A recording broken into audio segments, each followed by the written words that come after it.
बिस्मिल्लाहिर्रहमानिर्रहीम। शुक्रिया जनाब डिप्टी स्पीकर साहब, मुझे इस अहम मौजू पर मौका देने का। जनाब स्पीकर साहब, तारीख़ गवाह है कि 1948 से लेकर आज तक इंडिया ने हर बार हमारी सरहदों की खिलाफवर्जी की है। 1948 में इंडिया ने हमारे ऊपर हमला किया, 1965 में दोबारा इंडिया ने हमारे ऊपर हमला किया, 1971 में दोबारा हमारे ऊपर हमला किया गया, जंग मुसल्लत की। और इसके बाद आज की अगर हम बात करें कारगिल के बाद, तो सिंतास मुआहिदे की खिलाफ वर्जी, इसके बाद हमारे ऊपर डायरेक्ट अटैक किया गया। जनाब स्पीकर, और हमारा जवाब इस तरफ से ये आता है कि हमारी अमन की ख्वाहिश को कमज़ोरी न समझा जाए। मेरा ये मौक़िफ़ है जनाब स्पीकर साहब कि वो हमारी अमन की ख्वाहिश को कमज़ोरी समझ रहे हैं, बल्कि कमज़ोरी नहीं, वो बेगैरती समझ रहे हैं हमारी अमन की ख्वाहिश को। तो इसलिए हम ये चाहते हैं कि जिस तरह हम कल पार्लियामेंट में इस मुल्क की खातिर मुल्क के साथ इकट्ठे हो गए, तो इसलिए हम पाक फौज को बैक करते हैं और हम पार्लियामेंट में ये तजवीज़ देते हैं कि पाक फौज जाए, इंडिया को रिटेलिएट करे, उनसे बदला ले। जिस तरह इमरान खान ने कहा था कि हम बदले का सोचेंगे नहीं, हम बदला लेंगे, और सीना तान कर कहा था। यहाँ पे कल जब प्राइम मिनिस्टर साहब यहाँ पे तकरीर कर रहे थे, तो खुदा की कसम उसकी शक्ल देखने के लायक नहीं थी, उसका चेहरा जर्द था, जैसे यूं लग रहा था कि वैसे वो बैकफुट पे खेल रहा है। जनाब स्पीकर, अगर उसकी जगह कल इमरान खान होता तो वो सीना तान कर जवाब देता। जनाब स्पीकर साहब, मेरे फाजिल दोस्त ने यहाँ पे तकरीर की कि कल आपने हुकूमत का साथ दिया।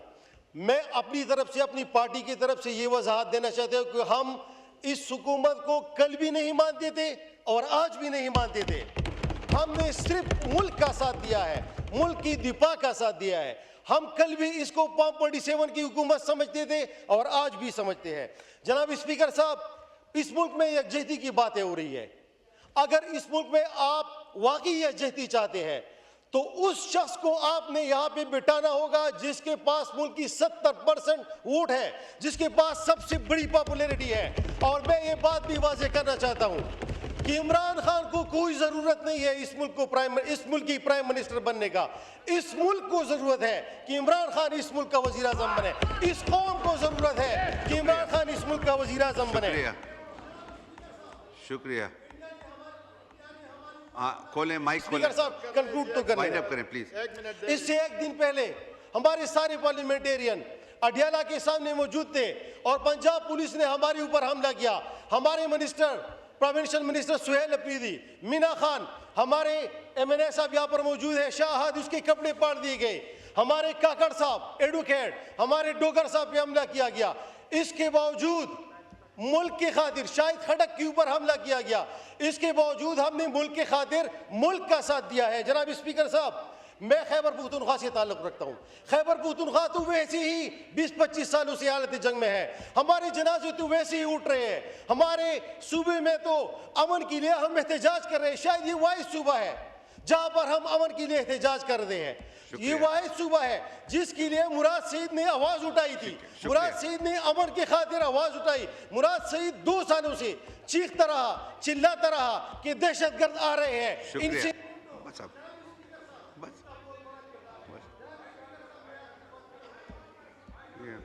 माइक खोलें, आखिरी बात करें। आखिरी बात करने लगा हूं जनाब स्पीकर साहब, ये राफेल तैयारों की मैं बात करता हूं। ये राफेल जो उन्होंने नाम रखा है, शायद ये भी इंडिया की अपनी एक साजिश है जिन्होंने अपने खिलाफ रखी है। रा का मतलब है इंडियन स्पाई एजेंसी, फेल का मतलब है नाकाम। उन्होंने खुद ही ये नाम रखा है कि राफेल नाकाम।